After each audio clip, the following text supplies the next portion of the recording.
Ok.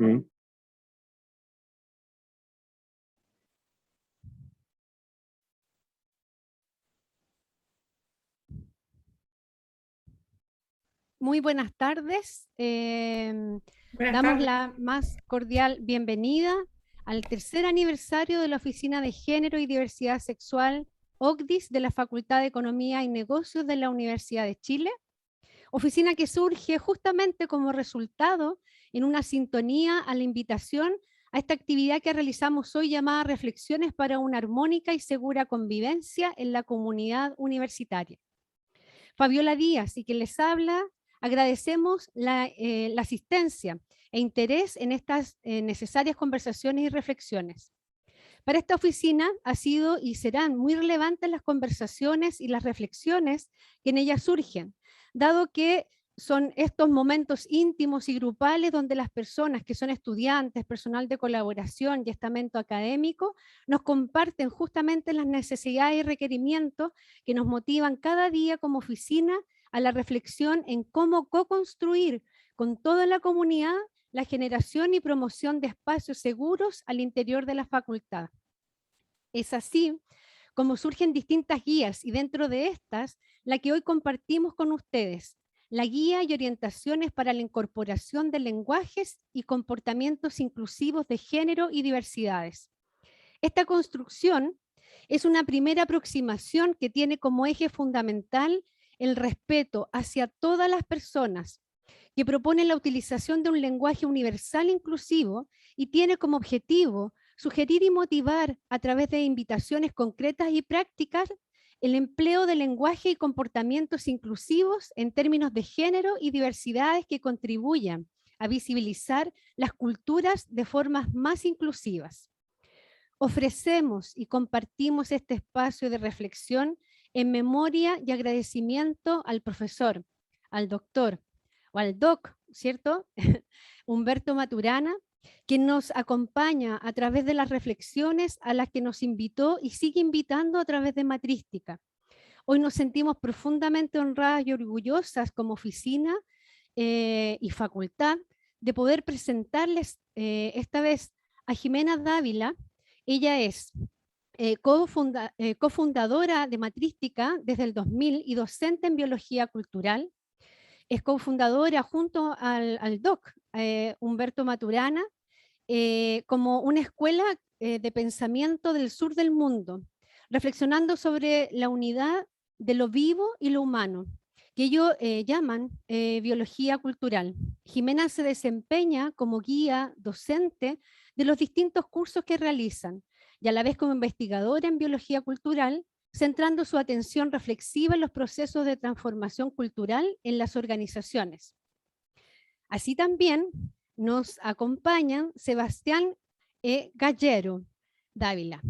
Ya son 21 años de relación como estudiante y colaborador en torno al entendimiento de los fundamentos biológicos culturales de lo humano, participando continuamente hace más de una década en procesos formativos en biología cultural y ha podido presenciar el desarrollo de este entendimiento en el pensar de sus co-creadores, contribuyendo en conversaciones y reflexiones que han producido un ámbito de conversación colaborativa en la orientación de este entendimiento.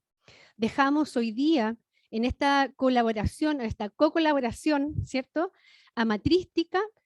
Agradecemos profundamente esta posibilidad de poder lanzar esta guía de orientaciones para la incorporación de lenguaje y comportamiento inclusivo de género y diversidades.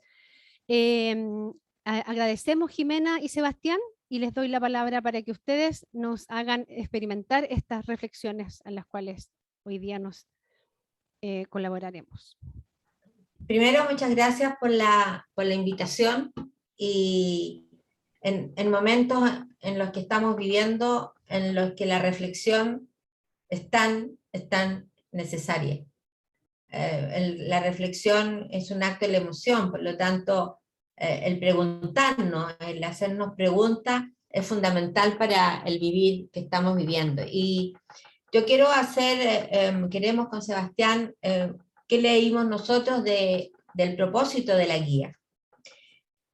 La guía que ustedes están presentando hoy día no impone, Y el deseo de esta invitación es saber mirar cómo nos estamos relacionando como seres humanos, en tanto las diversidades son infinitas. O sea, el decir que la guía invita y no impone,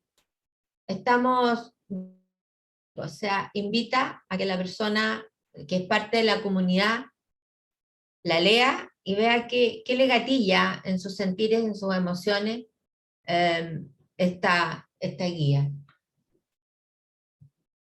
El deseo por eso es saber mirar cómo nos estamos relacionando como seres humanos y poner énfasis en que las diversidades son infinitas. Abrir la mirada y no limitar, como ha sido hasta hace unos años, la masculinización del lenguaje, o bien entender el lenguaje inclusivo solamente en el uso de la E. ¿Será el lenguaje inclusivo solamente en el uso de la E? Pareciera ser que no, porque nuestra convivencia es más amplia que una letra u otra. Claro, son gestos que nos invitan a tomar conciencia, sin embargo el espacio de la convivencia se juega en nuestra interacción, en cómo convivimos unos con otros. Y también el propósito de la guía es dejar aparecer a las personas que se han sentido invisibilizadas. O sea, no vistas. Abrir posibilidades reconociendo un lenguaje universal e inclusivo que contemple las diversidades de las personas y que amplíe la forma en que nos relacionamos y que incluya a todos y todas. Abrir espacios de conversación colaborativa dentro de la comunidad para escuchar la diversidad de miradas frente a este tema y conocer desde dónde hay personas que se sienten invisibilizadas.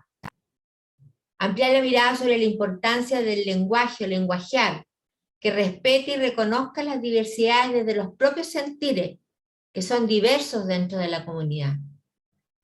Hacer consciente de que cuando se habla del lenguaje inclusivo, lo que se desea conservar es que las personas con las que interactuamos se sientan vistas, tengan presencia legítima. Hacer consciente que la conducta ética está al centro de las relaciones humanas cuando deseamos conservar que las consecuencias de nuestros actos no me dañen a mí, a las personas y al entorno y al mundo natural. Cuando hablamos de la ética, hablamos de una ética y la cosificamos. La ética es una conducta, es un modo de relacionarnos donde soy consciente de que las consecuencias de mis actos no me dañen a mí, no dañen a otras personas y al entorno.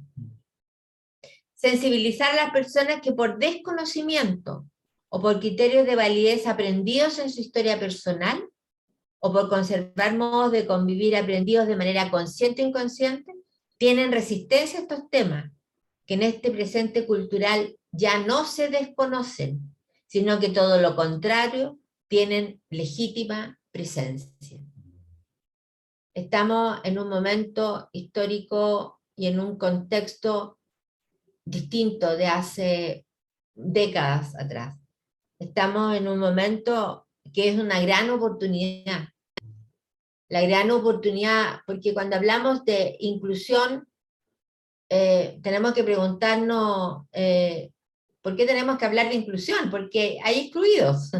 Si no, no tendríamos que hablar de inclusión.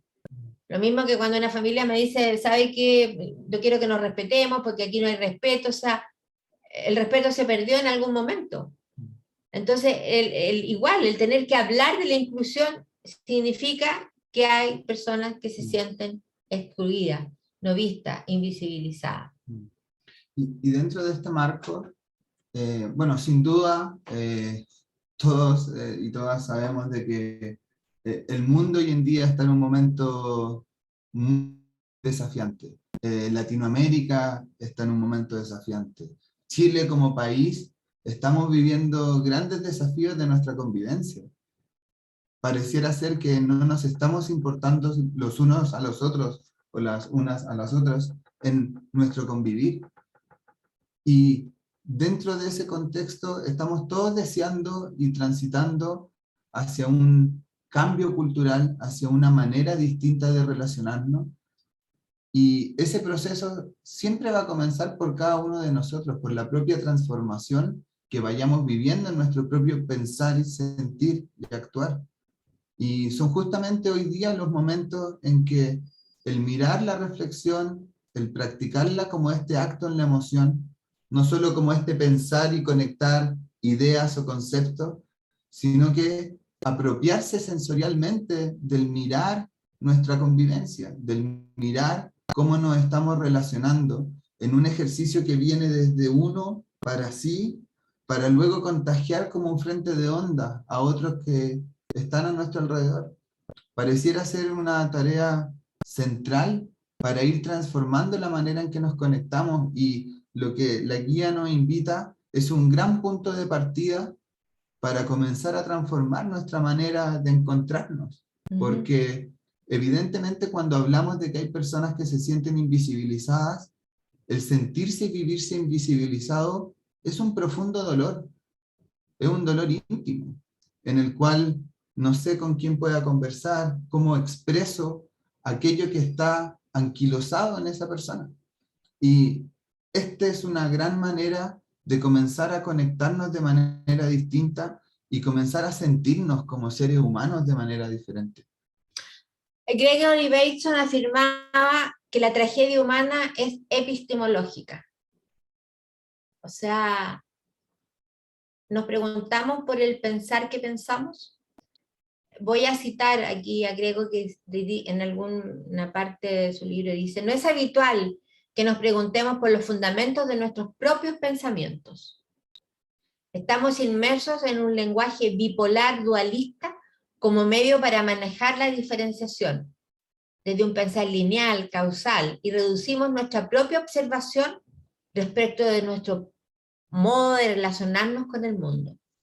Este modo lineal de reflexión nos impone una sola relación posible, dejándonos ciegos hacia el inmenso abanico de otras relaciones construibles y por descubrir.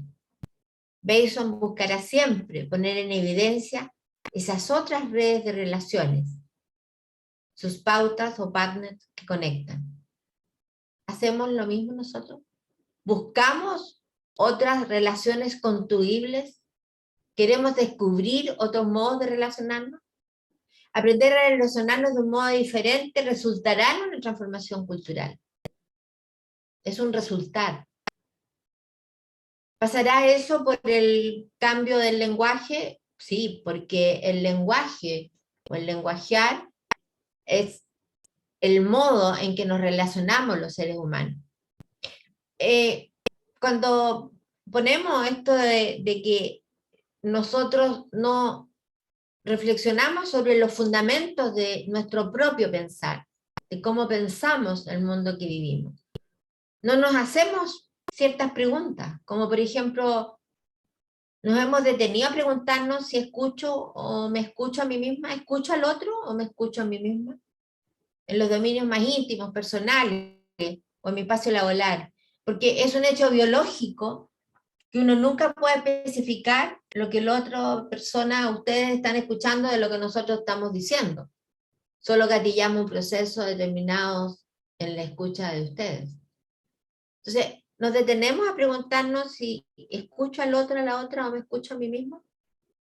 Porque escuchamos para que el otro coincida con lo que yo estoy pensando. Para que el otro diga, sabes que tienes la razón, sí, claro. ¿Escuchamos desde ese espacio? O sea, desde un tener la verdad. ¿O escuchamos para descubrir cuáles son los criterios de validez de donde el otro dice lo que dice? Los criterios de validez es aquello que yo pongo en mi escuchar para aceptar o rechazar una explicación. Yo me he preguntado cuáles son mis criterios de validez de dónde escucho.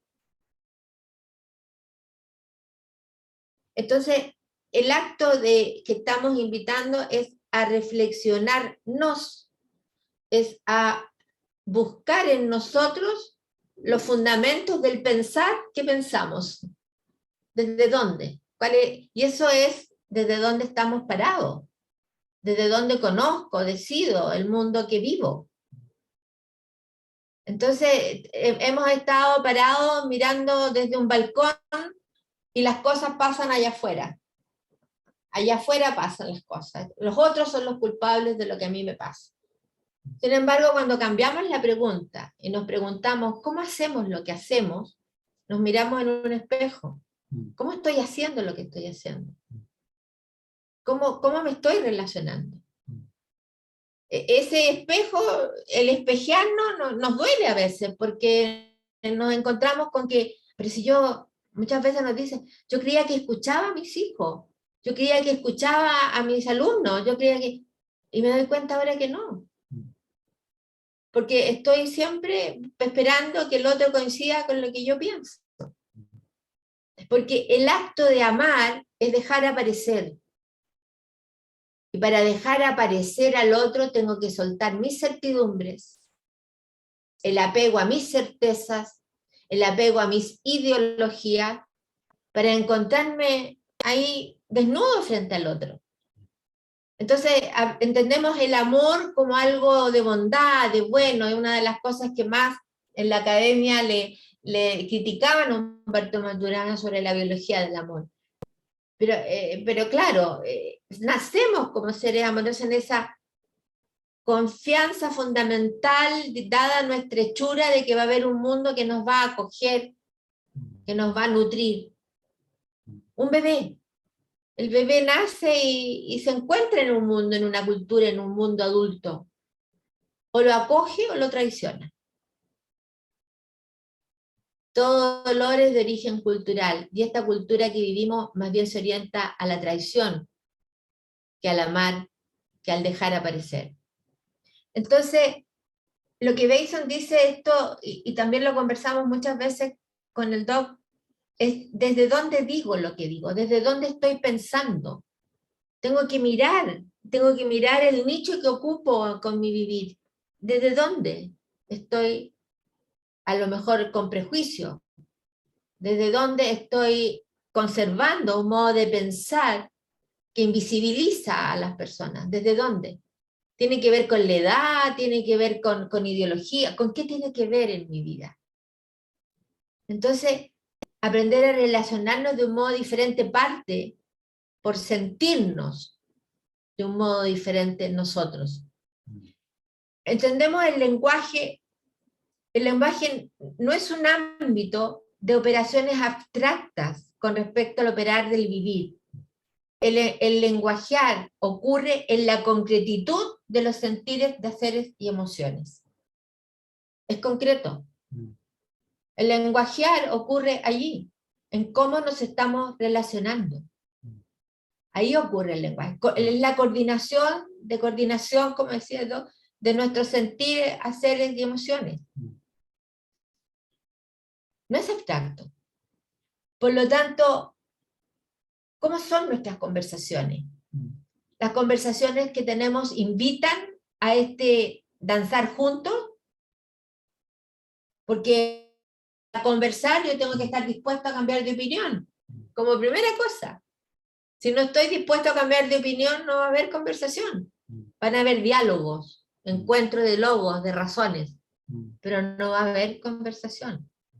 El conversar, para que surja en esta maravillosa danza que es estar en compañía con otros, yo tengo que estar dispuesto a cambiar de opinión. Si yo tengo apegos a modos de pensar, a ideologías, tengo prejuicios, tengo expectativas, tengo exigencias, no tengo cómo encontrarme con el otro. Y en esa línea pareciera ser un elemento central esta invitación a una mirada distinta en relación al lenguajear. Al menos en mi formación profesional, claro, me tocó estudiar Ferdinand de Saussure, Marcel Mauss, la estructura semántica en relación al lenguaje, que nos aportan mucho desde una mirada. Sin embargo, cuando acogemos la invitación que nos hace el doc desde el inicio de su trabajo y que se amplía en esta visión de la biología cultural, vemos el lenguajear como nuestro modo de vida humano, que comienza alrededor del fuego, coordinándonos en los quehaceres de aquellos primates bípedos en su origen, pero que aún hoy en día conservamos, que aquí estamos haciendo, que estamos aquí coordinando nuestros sentires, nuestras emociones y nuestros haceres para orientar nuestra convivencia en la orientación, en el curso que nosotros escojamos conservar. Y eso inescapablemente va a ir tocando nuestro sentir. Cuando coordinamos con el lenguajear la convivencia de manera distinta ante una persona que se siente invisibilizada y la dejamos aparecer, toda su sensorialidad, su emoción, su mundo se transforma. Porque el lenguajear es nuestra manera de vivir como seres humanos. Y desde ahí, el darle el espacio a pensar nuestro pensar y observar cómo nos sentimos y lo espacio emocional que estamos generando con nuestros haceres, resulta algo central, porque ahí, tal como decía Jimena, vemos la concretitud. ¿Qué más concreto que nuestro convivir? ¿Qué más concreto que ver una persona que se siente invisibilizada? ¿Qué más concreto que el sentirse visto y la alegría de sentirse visto? Cambia la postura, cambia el cuerpo, cambia la disposición. Y desde ahí es una invitación potente, una vez más, el mirarnos al espejo sobre también reconocer cómo está siendo nuestro sentir, cómo está siendo el espacio emocional que generamos con lo que hacemos. Cuando hablamos de emociones, hay ya mucho que se ha dicho sobre las emociones. Sin embargo, nosotros le ponemos este espacio que tiene que ver con la configuración de sentires íntimos. Los sentires íntimos los distinguimos como configuraciones sensoriales internas de todo ser vivo, y de un ser vivo, de un ser humano, que definen en cada instante su operar emocional, relacional como organismo. Cuando hablamos de distintas emociones, estamos connotando distintos dominios relacionales. Nosotros decimos en la mañana cuando alguien llega o cuando alguien entra a la casa, ¿qué te pasa? ¿Por qué estás con rabia? O sabes que te siento que estás alegre. Estamos connotando una emoción. Y esa emoción se funda en una sensorialidad íntima. Y nosotros muchas veces nos disociamos de lo que sentimos y de lo que hacemos, de la emoción. Estamos acostumbrados como a hacer esa disociación, a decir, no tengo ganas de tal cosa, pero la hago igual porque ¿qué van a decir? ¿Sabes qué? Ir al cumpleaños de mi amigo hoy día, estoy tan cansada, mejor no voy, no tengo ganas, pero bueno, a lo mejor mi amiga se va a enojar si no voy, entonces voy mejor. Pero mi sensorialidad íntima, lo que siento, me orienta de otra manera. No hay una coherencia entre lo que sentimos y la conducta, que es la emoción. Entonces, cuando empezamos a encontrar ese centro, de estar en esa coherencia entre lo que sentimos, entre lo que hacemos, donde están nuestras emociones, el lenguaje, la conversación, nos vamos a encontrar en el centro de nosotros mismos, desde nuestra autonomía reflexiva y de acción. La autonomía reflexiva de acción es un tesoro, y es lo que los papás cuando me preguntan, yo les pregunto qué quieren de sus hijos, que sean felices, que tengan éxito, pero nunca me dicen que sean autónomos, que tengan autonomía reflexiva y acción, que digan sí y no desde ellos, no desde otros. Autonomía reflexiva y acción desde el respeto por sí mismo. Entonces, si yo me respeto a mí misma, o ustedes se respetan a sí mismos, ¿qué pasa con aquellos que se sienten invisibilizados? Se sienten que no los estamos respetando y ellos se sienten no legítimos en la convivencia. Entonces, volvemos a esto de que no nos preguntamos por los fundamentos de nuestros propios pensamientos. Y también hay que agregar de que, claro, preguntarnos por esos fundamentos no es como una tarea que hice, como por ejemplo, no sé, la tesis, ok, está hecha, la tesis ya fue, y ahí quedó. Es un ejercicio y una práctica constante. Es una invitación a frecuentemente estar preguntándonos. Es como el chequeo médico que uno se hace con el dentista, no sé, una vez al año, cada 6 meses, dependiendo de cada persona, o 3 meses. El preguntarnos por nuestro fundamento en un mundo y en un entorno que es cambiante, nuestra invitación es que también sea un ejercicio continuo, porque vamos viviendo en un presente continuo válgame Dios, cuán cambiante que es, cuán cambiante que ha estado siendo en estos últimos años, cuán cambiante es nuestra convivencia, porque ocurren cosas en el día a día que transforman los espacios relacionales, que generan quiebre en algún momento, y siempre estamos ahí, o sea, siempre tenemos la oportunidad ahí de reflexionar y mirar cuál es la conducta oportuna en estas circunstancias. ¿Qué puedo hacer yo? Me recuerdo que viendo una película para niños hace un tiempo, me encontré con una pregunta muy maravillosa que le hace la niña a Gru en esa película, que lo veía sintiendo que había un problema y él decía, ¿hay algo que tú puedas hacer al respecto? Y si él decía, no, ¿hay algo que pueda hacer yo al respecto? Esa es una invitación de una maravillosa pregunta reflexiva también de cómo podemos nosotros también ir transformando la manera en que vamos guiando nuestra convivencia día a día. Y esa responsabilidad, o sea, esa maravillosa oportunidad que tenemos desde nuestra autonomía reflexiva, nos permite transformar el mundo. Podemos cambiar el mundo de una persona simplemente cambiando y desviando un poco nuestros haceres. Y se genera una transformación gigante. A veces no nos damos cuenta cómo las pequeñas cositas pueden cambiarle el mundo a una persona y a nosotros mismos también. Cuando uno toca a una persona, toca más que una persona, toca una familia, toca una comunidad, porque nos transformamos en un frente de onda. Entonces, pero para todo esto es importante entender que lo único que tenemos es el presente que vivimos, no tenemos nada más. Sí, somos producto de una historia. No vamos nunca a la historia. Estamos siempre recordando y trayendo, pero al presente. Tampoco hay un futuro. El futuro es un modo de estar hoy día, en este presente. Planificamos. Fíjense que el 2019 tenían las organizaciones todo planificado para el año que venían y llegó el COVID y todas las planificaciones no sirvieron. Entonces, lo único que tenemos es el presente que estamos viviendo. ¿Cómo queremos vivirlo? ¿Cómo queremos relacionarnos? ¿Y cuánta plasticidad conductual tenemos? Porque si vivimos un presente continuo cambiante, la plasticidad conductual es fundamental. Uno distingue inteligencia cuando distingue plasticidad conductual ante un mundo cambiante. La inteligencia no tiene que ver con la cantidad de saberes que uno tenga o de títulos que uno tenga. La plasticidad conductual y la inteligencia van de la mano. O sea, la inteligencia es la plasticidad conductual ante un mundo que está en continua transformación. Y claro, y desde ahí hay espacios maravillosos como, no sé, Cielo, el repositorio de la misma Universidad de Chile, para encontrar todo un arsenal de saberes que están ahí, con las distintas investigaciones y estudios.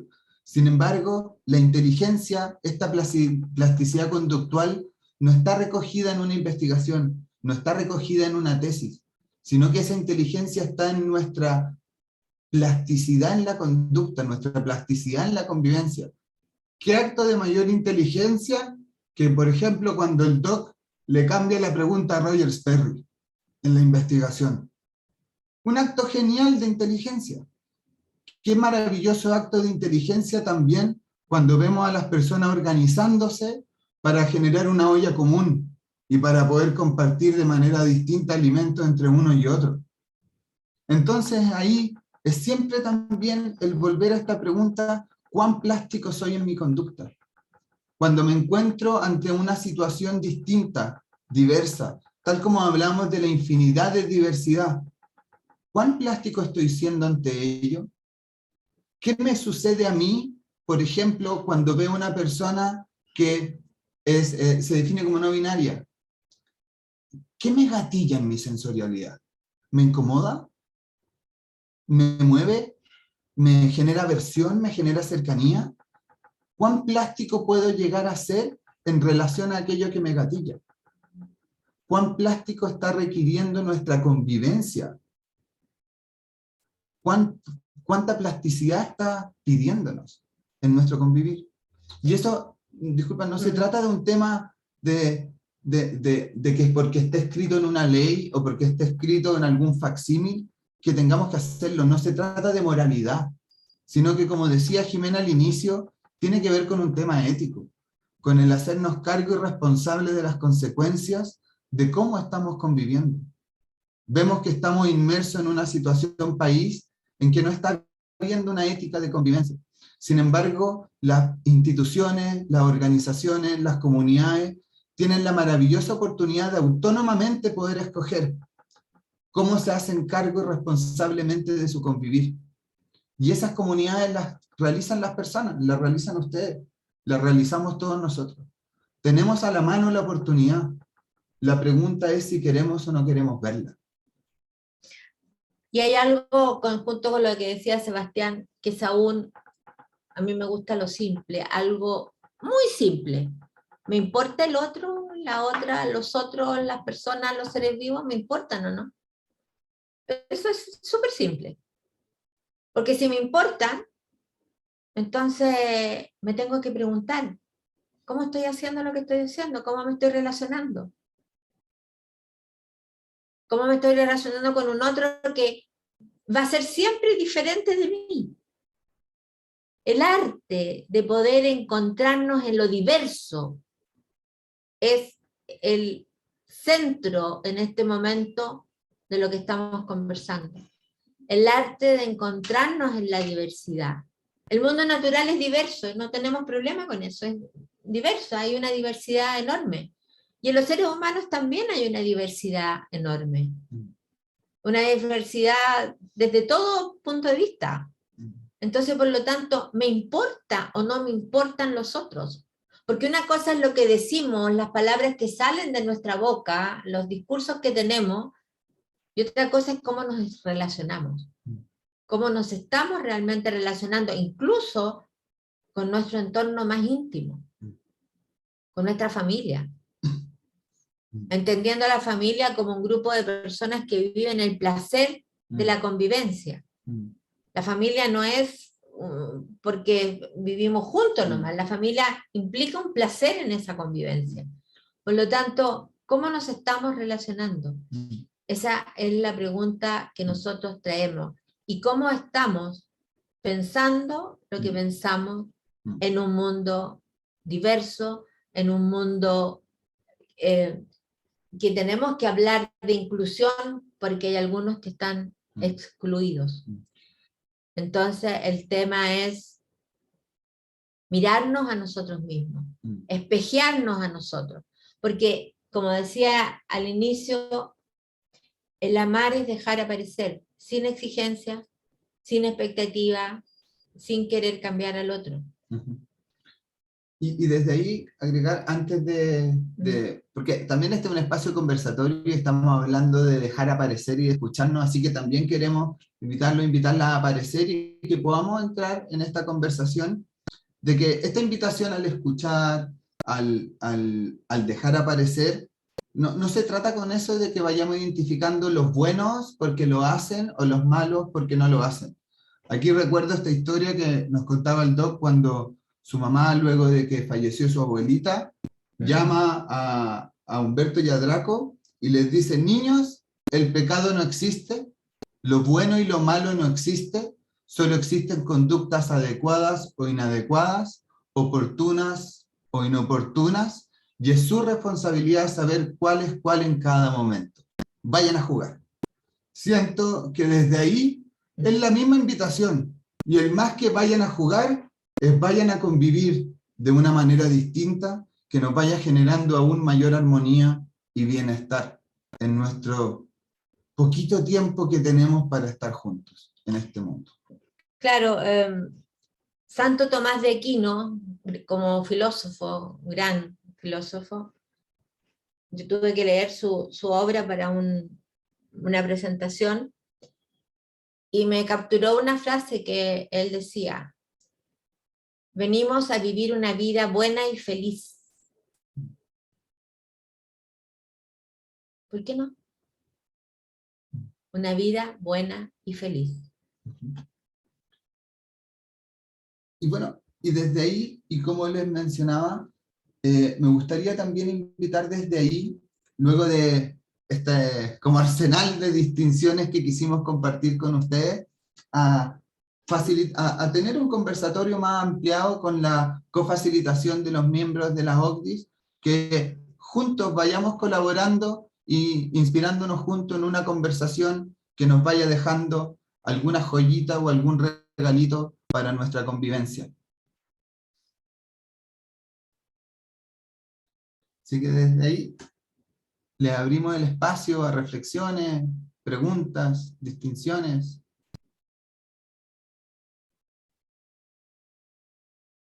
Como hubiera dicho el doc, por el amor de Dios, una preguntita. Una preguntita por el amor de Dios. Una reflexioncita. Hay una pregunta en el chat. Ah, súper. Sí. Francisca, pero Francisca dice, ¿cómo? Ahí llegó Francisca. ¿Cómo? Francisca. No se escucha tu audio, Francisca.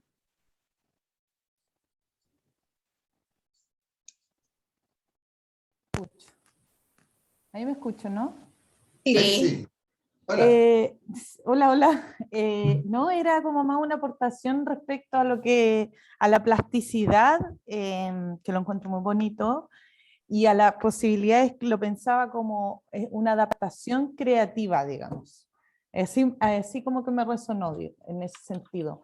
Pensando que también uno como que pone mucho el concepto de resiliencia, pero que ya es una resistencia a un algo, y como que me hizo muy harto sentido lo de la adaptación, pero desde estas posibilidades también creativas que da la plasticidad. Eso eran como un aporte. No sé si... Claro, interesante esta adaptación, más bien esta transformación creativa que vamos teniendo, porque tenemos también esta mirada de trasfondo de que uno se adapta a algo que ya existe, y resulta que no existe nada mientras no aparece esa unidad. Entonces, por lo tanto, esta, como decía Francisca, adaptación creativa o transformación creativa, desde la plasticidad conductual, es lo que... Porque somos todos los seres humanos creativos. Todos los seres humanos tenemos talento, pero en la cultura que vivimos, como nos ponen en cajitas, en distintas cajitas, se nos va estrechando la inteligencia y la creatividad. Entonces, la invitación es ampliar esa creatividad y esa plasticidad desde esta autonomía reflexiva y de acción de nosotros, preguntarnos cuán autónomo estoy siendo, cuán autónomo estoy siendo en mis acciones, cuán autónomo estoy siendo en la toma de decisiones. Autonomía en la reflexión. Es como el gran peldaño para responder a esta pregunta: si quiero el querer que digo que quiero querer o no lo quiero. Esa es una pregunta interesante. ¿Quiero el querer que digo que quiero querer o no lo quiero? Porque siempre decimos sí quiero, pero ¿lo quiero realmente? Estas son preguntas reflexivas que nos invitan a esto que nos decía Beighton, a preguntarnos sobre nuestros propios pensamientos, nuestra manera de pensar. ¿Más preguntas? Sí, vemos ahí Ine con la mano levantada. Sí. Voy a tomar justamente de la pregunta esto que es tan complejo en la pronunciación y tan complejo también darse cuenta respecto a si estoy queriendo el querer que digo que quiero querer. Y lo relaciono justamente con la guía que hoy día estamos lanzando, en tanto, y lo hablamos en el preámbulo con Jimena y Sebastián, respecto a qué es la incorporación finalmente del lenguaje universal inclusivo. ¿Qué significa esto? Significa el cambiar la forma en que estoy hablando, o justamente en el sentir finalmente, ¿cierto? De lo que estoy siendo y de cómo estoy incorporando y cómo estoy dejando que aparezcan todas las personas. Porque en la rigidez, finalmente, como en el extremo, se va generando esta fricción en donde no dejamos que aparezcan. Cuando hablo desde el genérico masculino, que cuando hoy día, digamos, hay una serie de conversaciones que de alguna forma también van a definir nuestro futuro como país. Y se habla, por ejemplo, y se dice, si sale en la RAE, yo lo incorporo. ¿Es solamente eso? ¿O finalmente tiene que ver con permitirme, flexibilizarme, ¿cierto?, en el estar con otras personas? Y yo creo que eso es tan importante en el cómo también, no solamente yo dejo surgir el amar, o sea, no solamente que el otro aparezca, sino que cómo yo también me estoy mirando en ese aparecer y en ese confluir y en ese relacionar. Esa es una reflexión. Claro, porque si yo no me he dejado aparecer a mí mismo, no puedo dejar aparecer a otro. Y el dejarme aparecer a mí mismo, preguntarme por los fundamentos desde donde digo lo que digo, desde donde hago lo que hago, desde donde pienso lo que pienso. ¿Desde dónde? ¿Cuáles son los fundamentos de mi pensar? Por lo tanto, el dejarme aparecer es parte fundamental, porque la transformación del lenguaje va a ser un resultado de ese dejarme aparecer y dejar aparecer a otros. Va a resultar en ese cambio de lenguaje. Por lo tanto, ¿me importa el otro o no? Si esa es una pregunta también básica. ¿Me importan los otros? ¿Me importan las otras personas o no me importan? Eso es, porque podemos caricaturizar todo esto. Y la idea no es esa, es que me importe realmente el otro, el ser humano. Y Quisiera dar la palabra a Katia. Katia tiene una pregunta. exacto. Sí, la había hecho por chat. Gracias, Inés. Bueno, en primer lugar, muchas gracias. Ha sido muy interesante. He escrito mucho, muchas ideas que ustedes han planteado acá. Hay una pregunta muy puntual en relación justamente a la aceptación de los otros y a esta idea también de moralismo que salió hace un momento. Entonces, mi pregunta tiene que ver con que ¿qué pasa finalmente con la aceptación o el rechazo de los demás cuando ocurren funas, por ejemplo? Porque es, por lo menos en el ámbito universitario, cuesta mucho poder lidiar con este tipo de actos. Me gustaría saber la perspectiva de ustedes en relación a cuando ocurren estos rechazos públicos, ¿no es cierto? ¿Qué pasa ahí con el tema de la convivencia que estamos hablando, con el tema de la aceptación de los otros? Si esto pasa por un acto moralista, simplemente con este afán de castigo que muchas veces hay, ¿no es cierto?, muy remarcado en los seres humanos. No sé, me gustaría, no sé si es una pregunta, comentario, qué es lo que es, pero quisiera saber la opinión de ustedes. Gracias. Sí, Sebastián primero, Sí, después... sí. Cuando leí tu pregunta me pareció, una vez más, Durkheim, cuando hablaba de las distintas formas de solidaridad y de las distintas formas de castigo. Y claro, en algún momento de nuestra sociedad, cómo se generaba el castigo o la enseñanza a la comunidad, colgándolo en la plaza pública. Desde ahí como el castigo coercitivo, si mal no recuerdo, o coactivo, coercitivo, si mal no recuerdo. Pero luego, cuando transitamos a estas distintas formas de organizarnos en sociedad, claro, ya no es esa la forma de castigo o aprendizaje de las personas, sino que aparecen estas entidades que debieran hacerse cargo de ir regulando nuestra convivencia. Mi pregunta aparece una vez más ¿por qué volvemos al acto coercitivo? ¿Desde dónde es que aparece la funa? Claro, aparece porque pareciéramos estar viendo que los mecanismos instaurados para poder regular nuestra convivencia no están dando abasto, o no están haciendo aquello que debieran hacer por la definición de lo que son. Nosotros entregamos nuestra libertad a distintos aparatos dentro del Estado, de las instituciones, pero las personas aún se siguen sintiendo invisibilizadas. ¿Para qué hablar del dolor y resentimiento que existe en la comunidad? Porque no solo en la comunidad, en el país, por distintas violaciones de los derechos, por distintas deshumanizaciones que hemos vivido. Entonces desde ahí también aparece de que estamos viviendo en un ámbito de convivencia en que el dolor abunda, en que la violencia abunda. Aparece un acto de violencia y la respuesta pareciera resultar en otro acto de violencia y de agresión, porque parecieran no haber otros mecanismos de por medio que vayan regulando eso.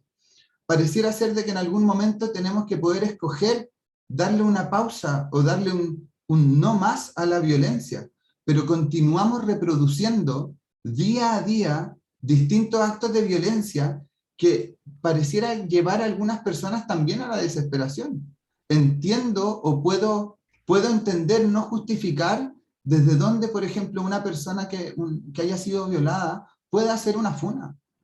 ¿Qué debe significar a esa persona el dolor y la violación que sufrió en lo más íntimo de su vivir?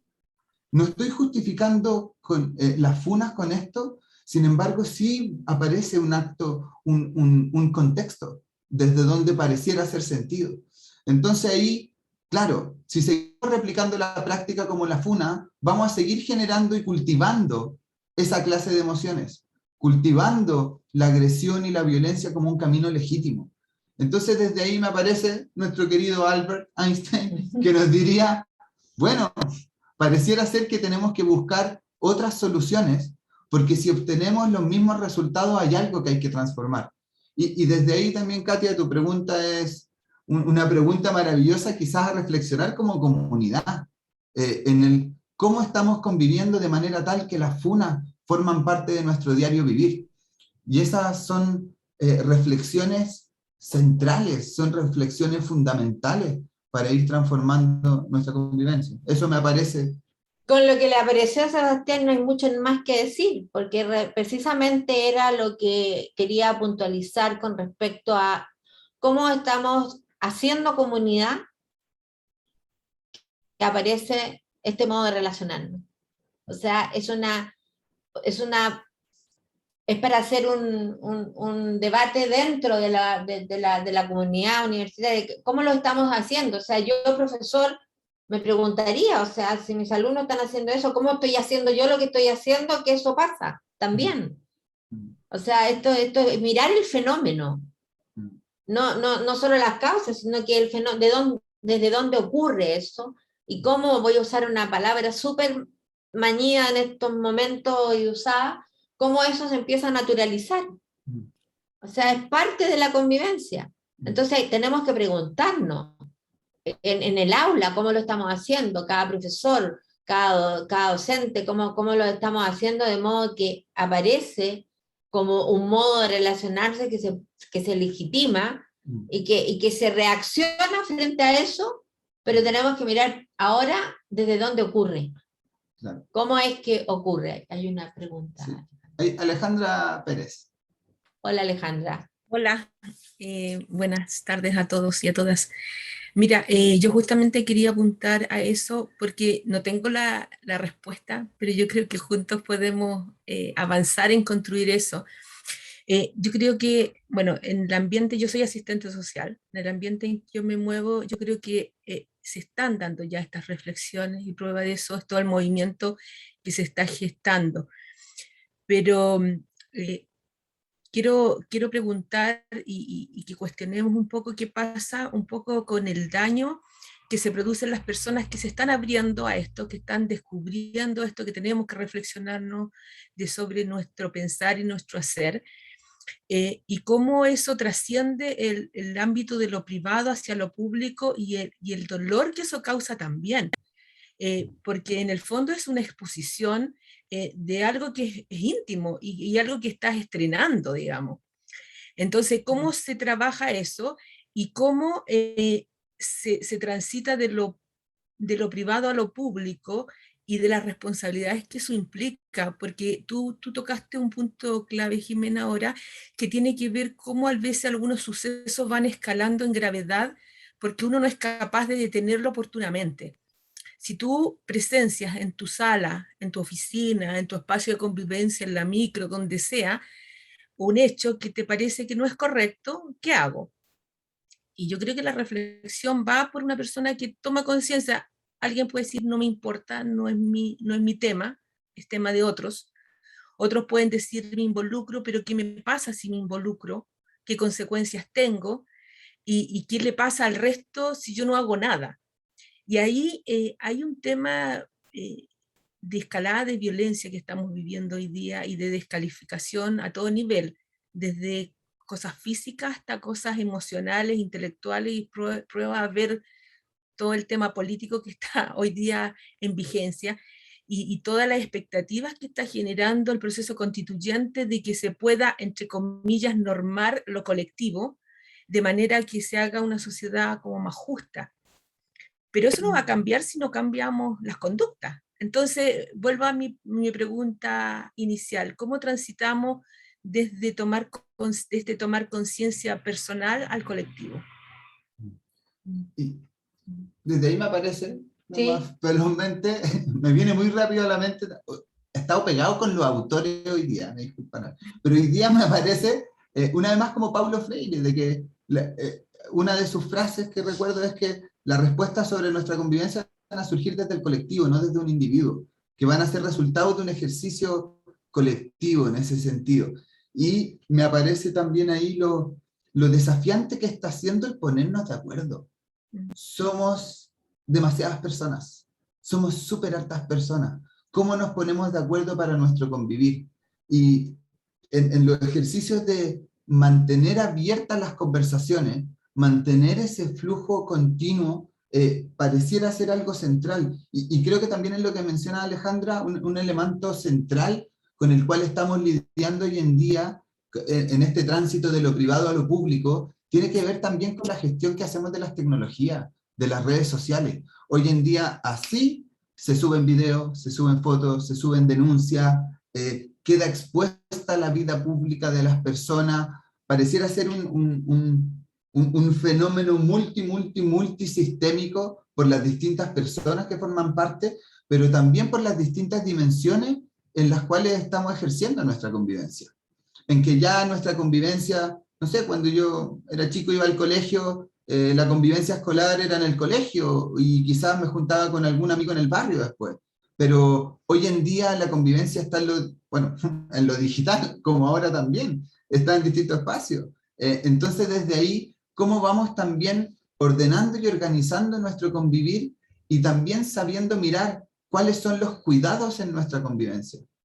¿Cuáles son los focos de cuidado que tenemos que tener para cuidarnos a nosotros mismos y también poder cuidar a otros? Uno escucha lo que escucha, por lo tanto, a mí me quedó de lo que Alejandra expuso, el daño y el dolor que se le produce a aquellas personas que muestran su intimidad como una manera de abrir espacios de conversación sobre estos temas tan delicados.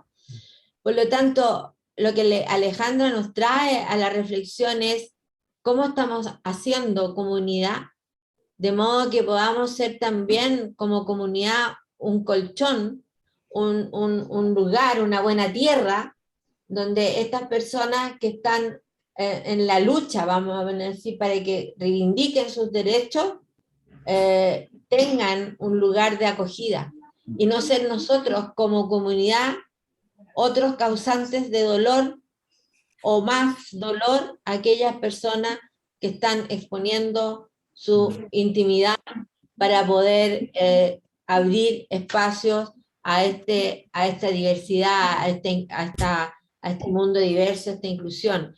Me quedé con eso porque me imagino, y no es difícil que nos imaginemos, que exponer la intimidad no es fácil, pero lo están haciendo con un deseo, con un propósito de que yo me expongo, pero en el fondo quiero que tomen conciencia de que yo lo hago, la persona lo hace, pero lo hace representando un colectivo, representando a un grupo de personas.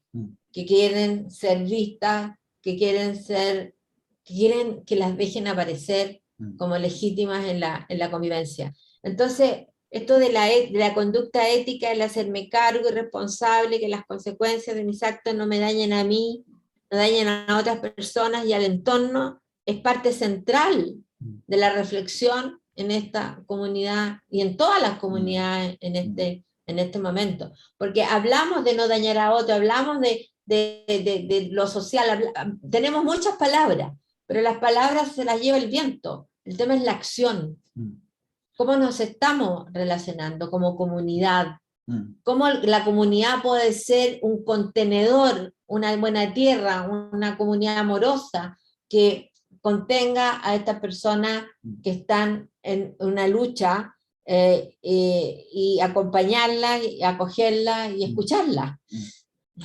Y en esa línea también, ahora recordando unas conversaciones que tuve con una organización que atendía a mujeres, me aparece también la importancia de una visión más amplia, más sistémica y de mayor entendimiento. Voy a narrar un pequeño caso. En algunas situaciones de violencia intrafamiliar, cuando mujeres sufren maltrato en sus hogares, uno de los grandes obstáculos que me comentaron de por qué no se hacen denuncias también, es porque, ok, establece la denuncia, pero no tiene dónde ir. Si establece la denuncia y no tiene dónde ir y vuelve a la casa, donde el agresor, ¿cómo se puede desde ahí querer hacer esa denuncia? Porque si ya hay agresión y más encima una denuncia, ¿qué aparece? Ese es un caso puntual para poder mostrar la importancia de tener una visión más amplia de cómo acompañar y atender esa clase de casos. Y en ese sentido, en relación a los actos o a las denuncias que se pudieran hacer dentro de la comunidad universitaria, está hecha la reflexión sobre todos los ámbitos de consecuencias sistémicas que pudiera tener una denuncia, los distintos tipos de cuidado, de acompañamiento que requiriera una persona en esa línea. Claro, si aparecen funas, volviendo al tema, claro, puede ser de que esa persona quizás no encontró otro mecanismo, quizás no tuvo el acompañamiento, quizás no supo pedir ayuda tampoco, y fue lo primero que apareció. Entonces, desde ahí una visión amplia, más sistémica, más poniendo al servicio de la inteligencia colectiva a esa clase de desafío, pareciera ser, una vez más, no solo un ejercicio para hacer una vez, sino que una reflexión constante a la que tenemos que ir volviendo día a día, porque también cada caso es distinto, cada persona es distinta, y desde ahí requiere, creo yo, ese espacio de reflexión constante. Ahí está. Viviana. Hola. Hola, Viviana. Hola, buenas tardes. A propósito de esto de que mencionaban, me quedo un poco con lo que señalan, porque bueno, el tema de la funa es un tema que ha estado dando vuelta hace tiempo, y yo me quedaba a propósito del origen de la palabra. Es una palabra que viene del mapudungun y que significa podrido. Y que claro, se establece, o las funas tienen también su origen en un periodo histórico bien complejo en distintos países latinoamericanos, donde no había una respuesta institucional respecto de violaciones reiteradas a los derechos humanos. Y a propósito de lo que escucho, que las funas se siguen repitiendo desde otros lugares hoy día, a propósito de que yo siempre digo, la universidad o el contexto universitario donde trabajamos hoy día es una representación del espacio social. Lo que ocurre, y estas violencias instaladas o estas formas de respuesta se reproducen en este microespacio que también es que es el contexto universitario, que no está ajeno o que no puede tampoco salirse porque es parte también de esta estructura o de esta sociedad. Entonces desde ahí yo también me sigo preguntando a propósito de la revisión que uno hace y que tiene, y esta revisión permanente que debemos hacer, o esta pregunta permanente. Hace unos días también leí algo a propósito de unos temas de género, la importancia de reconocerse y ser reconocido a propósito de ser visible para otras personas. Entonces también es ahí como, porque hoy día uno pudiera decir, y efectivamente tenemos una respuesta institucional frente a la FUNA. Pero como hoy día, a propósito de que sí existen canales formales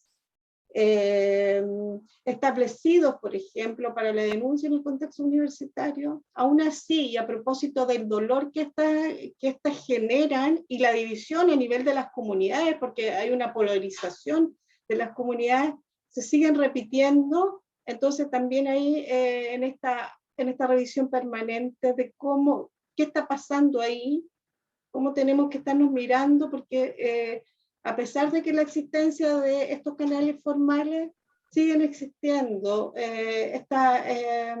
sigue existiendo la FUNA como una manera de visibilizar una situación que puede ser tremendamente dolorosa. Como decía Sebastián, la respuesta a una situación de violencia es otra situación de violencia. Y si uno se abre más a un contexto social, también qué pasa ahí, cómo estamos respondiendo como sociedad donde todavía persiste esta desconfianza, esta sensación de que no va a pasar nada. Y como que es como el no pasar nada está instalado como respuesta frente a este tipo de situaciones, a pesar de lo que se haga. Entonces yo me quedo también como con esa reflexión y esa pregunta, y con esa necesidad de estarse mirando en cada momento y en cada acción que uno hace, tanto en lo individual como en lo colectivo. A propósito, yo también soy trabajadora social, lo que me toca en mi rol respecto a las respuestas que voy dando en los distintos contextos en los que tengo que trabajar y donde damos respuestas. Yo he trabajado también harto en violencia sexual, y esa es una de las cuestiones que aparece harto, esta sensación, o sea, el tema de la denuncia. Yo siempre me quedo con una palabra que dice Vinca Jackson, que una mujer es una activista sobreviviente de violencia sexual, ella es psicóloga y profesional, y que hoy día trabaja a propósito de su propia experiencia, y dice ella, la denuncia uno la hace cuando puede y no cuando quiere. Porque hay, como ustedes señalan, hay toda una serie de situaciones que es importante mirar para llegar a ese momento tan puntual. Eso. Gracias Viviana.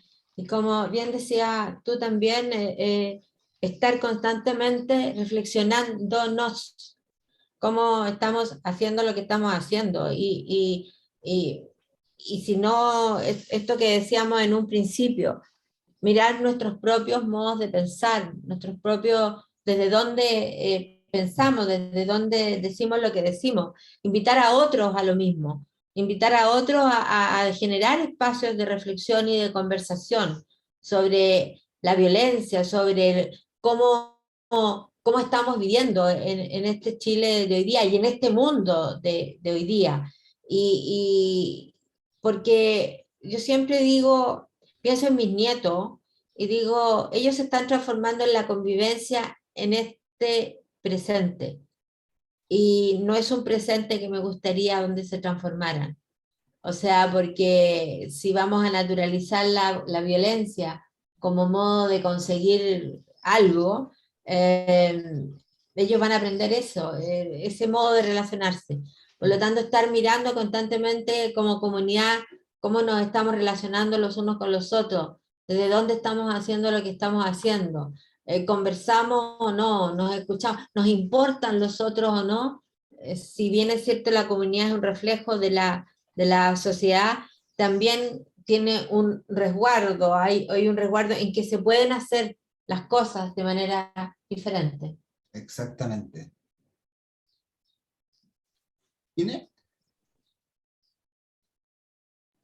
Antes de hablar, quisiera, Pilar, si quieres compartir tu comentario.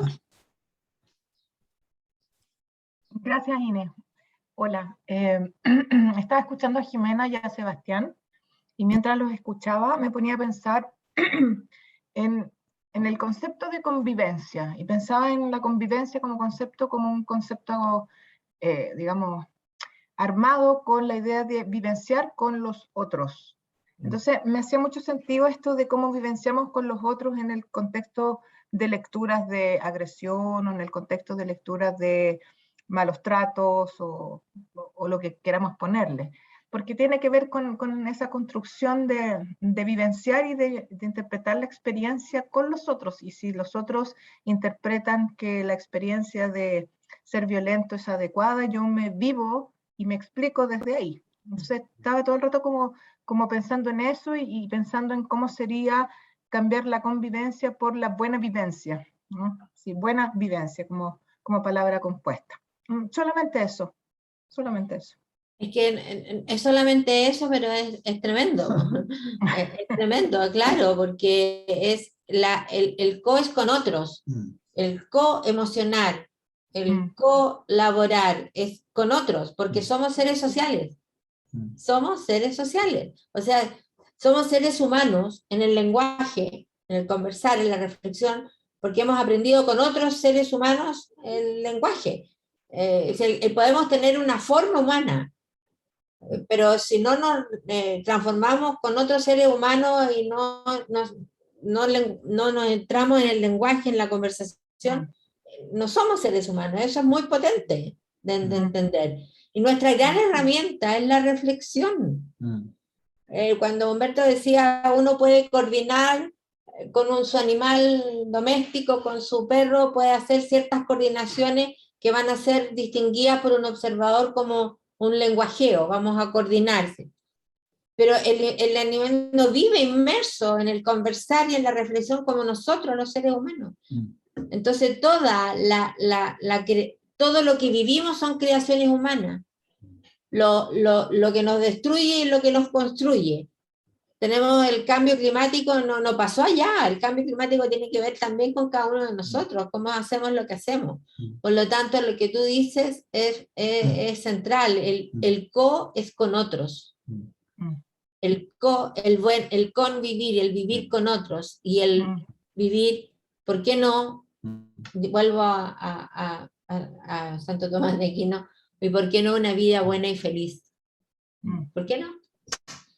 Y desde ahí, disculpa Inés, gracias Pilar por la reflexión que traes, porque también me vino a la mente Sobón Fusomé, que junto a la guía de convivencia compartida, también los invito a que lean a Sobón Fusomé en un libro en particular que se llama El espíritu de la intimidad, en que analiza las formas de relaciones en comunidades africanas a partir de la espiritualidad. Y recuerdo que en uno de los pasajes del libro, ahí menciona cómo cuando un miembro de la comunidad se enferma, no es el miembro de la comunidad el que se enferma, sino que es la comunidad entera. Y desde ahí, conectando con lo que tú dices, qué maravillosa forma de vivenciarnos en el convivir, en el estar juntos. Tenemos esa vivencia cuando algún miembro de nuestra generación en la universidad se enferma o le ocurre algo, ¿lo vivimos como que la generación se enferma? ¿O ponemos prejuicio, o ponemos juicio, o ponemos... O sea, claro, se habla mucho de prejuicios, pero en realidad son sentencias. Entonces, desde ahí, ¿cómo nos estamos viviendo en ese estar juntos? Así que El espíritu de la intimidad, un libro maravilloso, junto a la guía, creo que van a tener material de lectura de primer nivel. Ahora hay una pregunta ahí. Dice que puede escribir el nombre del... Sí, luego lo comparto. Ya. En relación al lenguaje y al uso de la E, coincido que por el solo hecho de usarla no nos hace persona. Ella es Katia. Katia, ¿estás por ahí? Como para que tú misma la hagas. ¿Dónde está Katia? Sí, aquí estoy. Bueno, la voy a leer entonces, ¿ya? En relación al lenguaje y el uso de la E, que ustedes mencionaron en algún momento. Sí, coincido, que creo que era lo que ustedes estaban manifestando, que por el solo hecho de usarla en el lenguaje, digamos, en el uso diario, no nos hace personas inclusivas per se, ¿ya? Puesto que ser inclusivo es mucho más que eso, digamos. Lo que no comprendo, me cuesta un poquito, es cuál es el lugar que ustedes le dan a ese uso de la E en el lenguaje cotidiano que hoy día se hace más frecuente. Si tiene un lugar o no, qué relevancia tiene, dado que precisamente lo que ustedes nos dicen es la relevancia del lenguaje y este acto de lenguajear. Entonces, no entiendo mucho, no sé si me expliqué bien, que no sé si da lo mismo, pero no es tan relevante quizá el uso de la E para hablar de inclusividad, sin embargo, el lenguaje es tremendamente relevante. Entonces, Claro. ahí no entiendo el lugar del, A ver, de la E. una vez me decía una persona que si tu amigo o tu amiga que pertenece a la comunidad LGTB más, te dice que tienes que usar la E para poder tratarla, o yo decía, no, porque yo la amo o lo quiero como mi amiga o mi amigo, en la diversidad, y el uso de la E no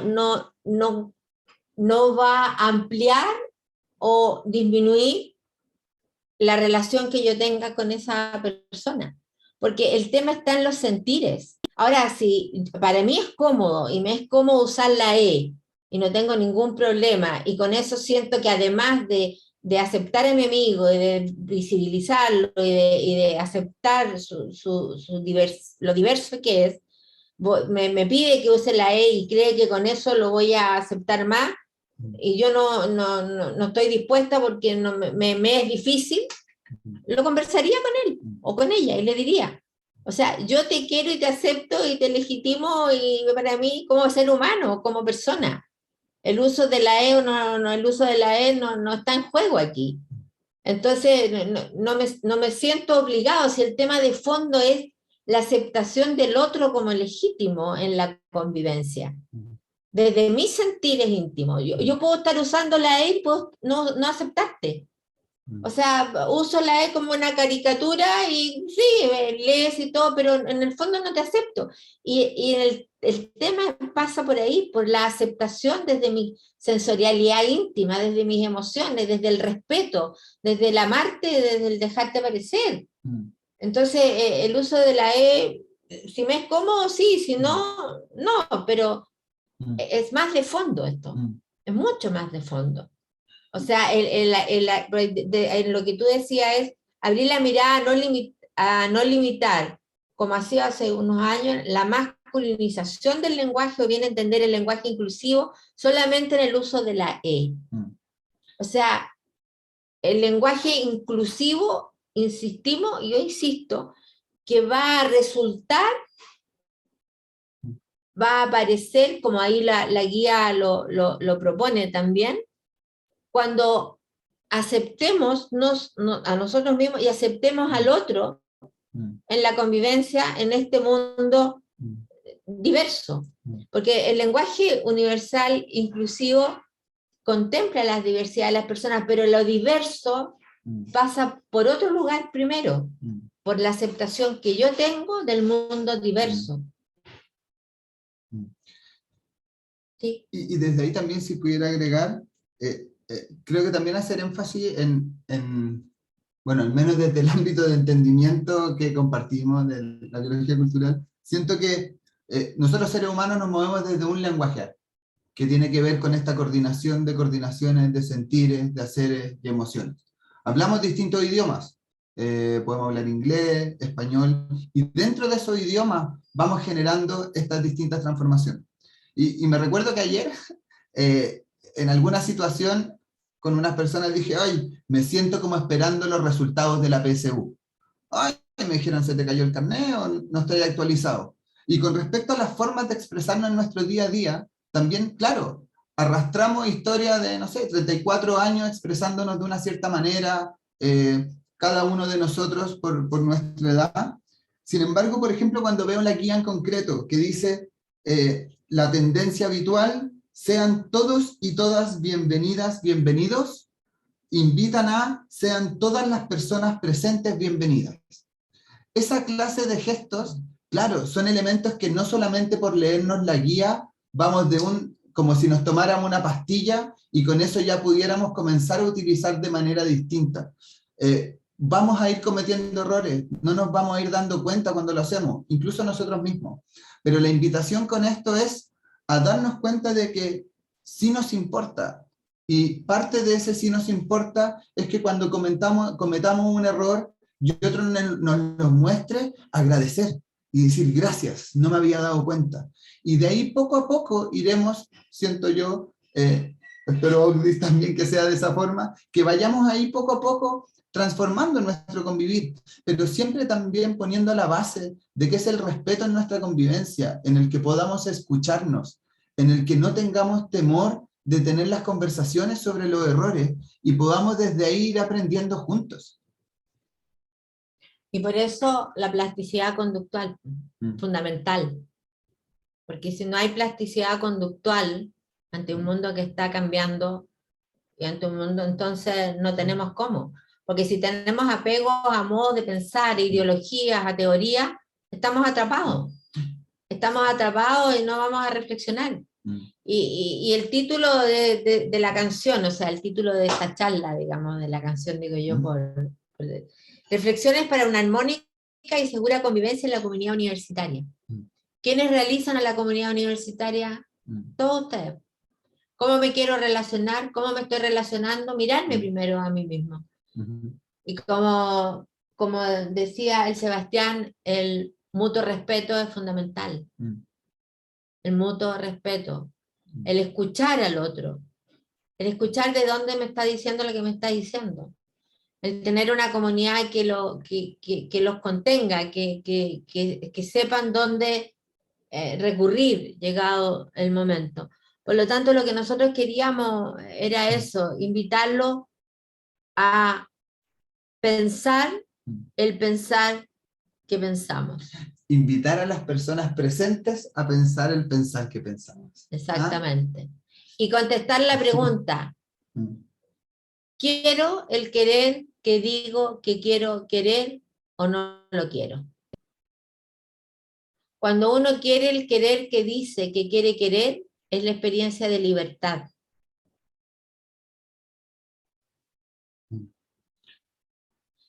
Jimena, dígame. Disculpa, me voy dando cuenta que nos van quedando 11 minutitos y sería genial ir dejando aparecer también a las reflexiones de Inés, que tenía la manito levantada hace un rato, sí. Y el resto del equipo. Ok. Disculpen, Inés. nos embalamos en estos procesos. Sí, ¿no? Mira, que bueno, es que todo es tan sintónico, tanta sintonía que justamente, y que bueno que trajeron esta pregunta nuevamente, si quiero querer el querer que quiero,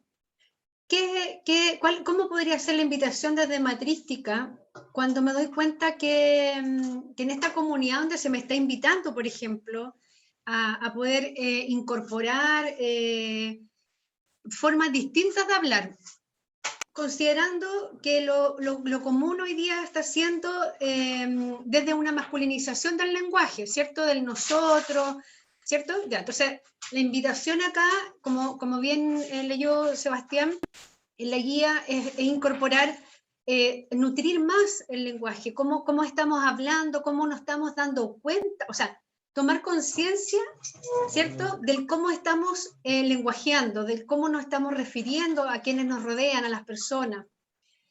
Si en este tomar conciencia de si quiero aquello, ¿cierto?, que estoy queriendo, me respondo que no, que me es cómodo, que me surge digamos, como lo tradicional, que el hablar desde el nosotros me es como más común, y tengo ciertas resistencias.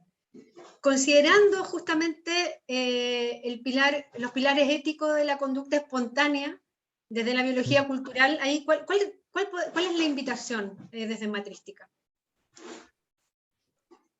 Todo conocer es un hacer. Por lo tanto, primero está en todo esto el dejar aparecer, o sea, es que me importen los otros. Esa es como básico, para después conocer, que tiene que ver con el hacer, conocer el ámbito, conocer de qué estoy hablando, conocer cuando me hablan de la diversidad, o sea, instruirme un poco más de qué se trata el tema, porque me importan los otros. Conocer, como decías, tiene que ver con el hacer, y el entender tiene que ver con las consecuencias sistémicas locales que tiene aquello que conozco. Y el comprender tiene que ver con las consecuencias más amplias que la localidad de aquello que estoy conociendo. Porque si no, no voy a tener una acción oportuna a la mano.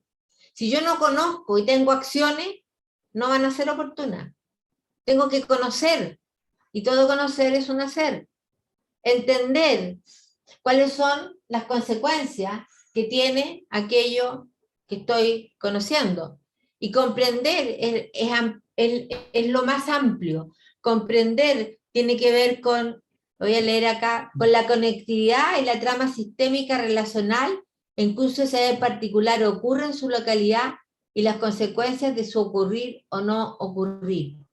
Como paréntesis, por ejemplo, lo que mencionábamos recién, si es que una mujer va a hacer una denuncia, pero no tiene dónde ir más que el hogar que denuncia, no está viendo ahí una comprensión más sistémica de los impactos que tiene esa denuncia dentro del sistema.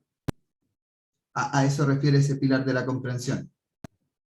Entonces, nosotros tenemos estos pilares que es el dejar aparecer, el conocer, el entender, el comprender, la acción oportuna, la posibilidad de realizarlo y la coherencia en la conducta ética espontánea. Porque si yo me importan las personas, pero no tengo una conducta ética, entonces significa que no me importan las personas. Digo que me importan, pero en mi manera de relacionarme no está pasando. Entonces hay una incoherencia entre lo que digo y en cómo me relaciono. Entonces, estos pilares nos muestran eso, el conocer. Toda pregunta sobre conocer o saber se contesta con la proposición de un proceso que daría por resultado aquello que decimos que sabemos o conocemos. Conocer y el saber son haceres que constituyen aquello que decimos que conocemos o sabemos. Todo conocer es un hacer. Por lo tanto, si yo no conozco de qué estoy hablando, de qué se trata, ¿cómo voy a tener una acción oportuna?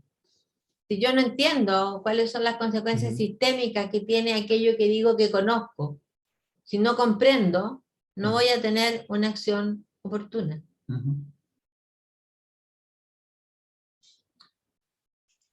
Muchas gracias.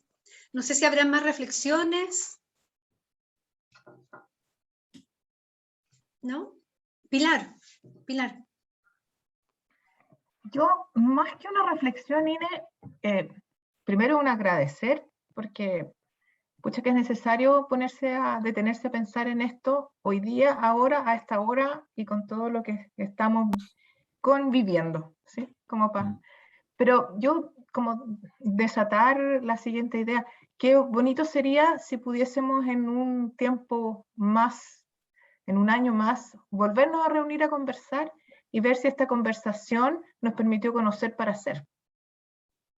Entonces ahí como pensaba que la única forma, una de las más importantes, es sentarse a conocer para volver a pensar.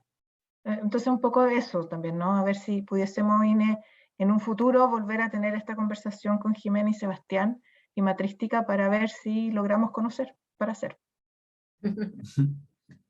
Claro, porque las cosas cuando van pasando el tiempo como que se van desdibujando.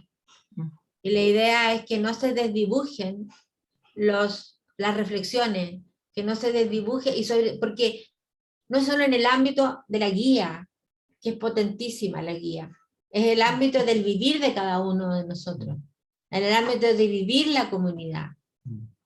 Entonces, si no se desdibuja y queda como palabras dichas, pero la idea de nosotros era, y lo pongo acá yo, esta sala genere conversaciones dentro de la comunidad y que se transforme en un transitar armónico, y vivirla como una gran oportunidad de reflexionar sobre los significados del lenguaje, de los sentires, haceres y emociones, así como reflexionar sobre cómo estamos haciendo lo que estamos haciendo.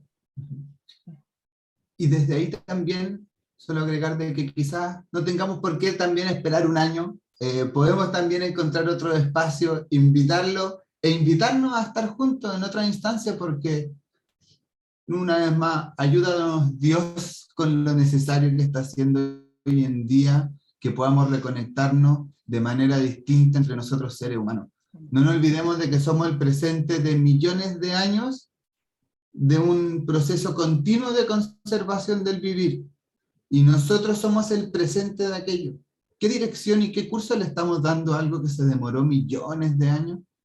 ¿Hacia dónde lo estamos orientando? ¿Hacia dónde lo estamos llevando? ¿Cómo estamos honrando el vivir de otros y el nuestro?